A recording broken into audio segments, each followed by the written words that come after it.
అలా ఉండాలని కొంచెం కష్టమైన పని. చూద్దాం. అంత వెల్ సెటిల్డ్ కెనడాలో బాగుంది అనుకున్నప్పుడు ఇంకా నరసింహరాజు గారు ఆ ఇంట్రెస్ట్తో సినిమాలు సీరియల్ కంటిన్యూ చేస్తున్నారా? అంటే నేను కెనడా 2 సార్లు వెళ్ళటం జరిగింది. 3 మంత్స్ 4 మంత్స్ ఉండి రావటం అది జరిగింది. ఎప్పుడైనా వెళ్ళొచ్చు. కెనడా అనేది మా అబ్బాయి దగ్గరికి ఎప్పుడైనా వెళ్ళొచ్చు. ప్రతిరోజు ఇప్పుడు ఈ ఫెసిలిటీస్ ఉన్నాయి కాబట్టి మనకు ఫోన్లో వాట్సాప్ వీడియో కాల్స్ చూసుకుంటూ ఉంటాం, ఎదురుగుండా ఉన్నట్టే ఉంటుంది కాబట్టి మనకు ఆ బాధ లేదు. అవి లేకపోతే బాధ అని అనిపిస్తుందేమో. సో ఇప్పుడు పైగా ఈ వయసులో ఇంత బిజీగా ఇన్ని అవకాశాలు రావండి ఎవరికి.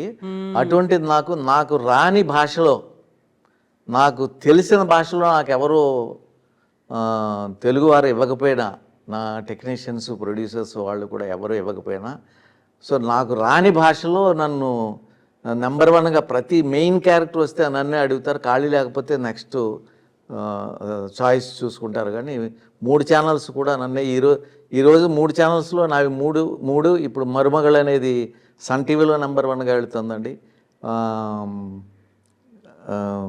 సిరగడిక్క ఆశయ్ అనేది విజయ్ టీవీలో వెళుతుంది 9 గంటలకి. అది తెలుగులో తీస్తున్నారు. తెలుగులో తీస్తూ నా వేషం నేను అడిగితే నాకు ఇవ్వలేదు.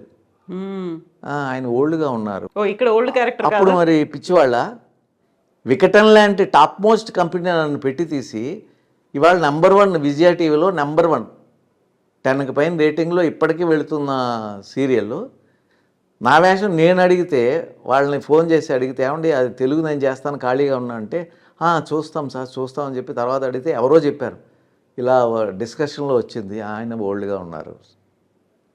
సరే పర్వాలేదు. ఇప్పుడు ఎవరు చేస్తున్నారు తెలియదు నాకు, నేను పట్టించుకోను ఇంకా. ఓకే.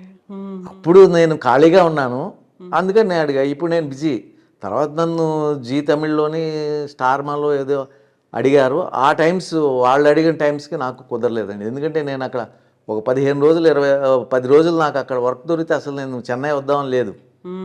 ఎందుకంటే మా ఇంట్లో వాళ్ళకి ఆరోగ్యం సరిగా ఉండదు. సో అక్కడ ఉన్నట్టయితే రోజు మార్నింగ్ వెళ్తే రాత్రి వచ్చి ఇంట్లో వాళ్ళని చూసుకోవచ్చు కదా, మనల్ని నమ్మిన వాళ్ళని. అవకాశం ఇవ్వటం లేదు నాకు. ఇప్పుడు తమిళ్ మీకు రాదా? అప్పుడు రాలేదా? ఇప్పుడు మొత్తం నేర్చుకునే మా ఇంట్లో అందరికీ వచ్చి నేర్చుకోలేదండి. నాకు రాదు ఎందుకో. ఇప్పుడు మాట్లాడడం డైలాగ్స్ చెప్పడం వాళ్ళ కమ్యూనికేషన్ చెప్తారు కదా, తెలుగైనా తమిళైనా నాకు ప్రాంప్టింగ్ ఇస్తారు. తెలుగైనా ఇవ్వాల్సిందే. తెలుగైనా ప్రాంప్టింగ్ ఇస్తారు. ప్రాంప్టింగ్ అలవాటు అయిపోయింది. నేను అది వింటూ నా ఇష్టం వచ్చినట్టు చెప్పుకుంటా. డబ్బింగ్ వాళ్ళు చెప్పుకుంటారు తమిళ్, తెలుగు నేనే చెప్తాను. డబ్బింగ్ వాళ్ళు చెప్పుకుంటారు. మనకంటే బాగా చెప్తారు. మనం కొన్ని తప్పులు చేసినా డబ్బింగ్ ఆర్టిస్టులు మనకంటే బాగా చెప్తారు. సరైన ఆర్టిస్ట్ పడితే మనకంటే బాగా చెప్తారు. సో ఎన్నేళ్ల నుంచి ఇక్కడ మద్రాసులో ఉన్నారు, చెన్నైలో ఉన్నారు? అంటే చిన్నగా ఇప్పుడు కూర్చోండి తినండి బాగున్నారా ఇటువంటి ఇదే కాదు కదా, ఎప్పుడు అవే డైలాగులు ఉండవు కదా, ఎన్నో ఉంటాయి అందులో. సో అవన్నీ రావాలంటే అసలు అర్థాలే తెలియదు. ఇప్పుడు కూడా నేను చెప్పింది చూస్తుంటే అర్థమవుతుంది నాకు. చూస్తాను, పెద్ద పెద్ద లెంగ్తీ డైలాగులు చెప్తాను. ఓహో అని నా పక్కనే మా హౌస్ ఓనర్ గారు ఇంట్లో చూశాను అనుకోండి, ఏదైనా ఖాళీగా ఉన్న రోజు వెళ్ళి చూస్తే వాళ్ళు చాలా ఎంజాయ్ చేస్తారు. అబ్బా ఎంత బాగా చెప్పారో అనుకుంటూ ఉంటారు. దానికి అర్థం ఏంటరా బాబు, అప్పటికప్పుడు చెప్పారు, అప్పుడు అర్థమైంది, ఆ ఎక్స్ప్రెషన్స్తో చేశాను. తర్వాత దానికి అర్థమే తెలియదు. అయితే ఇప్పుడు మీకు భాష తెలియదు, ఇందులో ఎమోషన్ ఏంటో తెలియదు, మీరు చెప్పిన డైలాగ్ ఏంటో తెలియదు, అయినప్పటికీ కూడా నరసింహరాజు గారు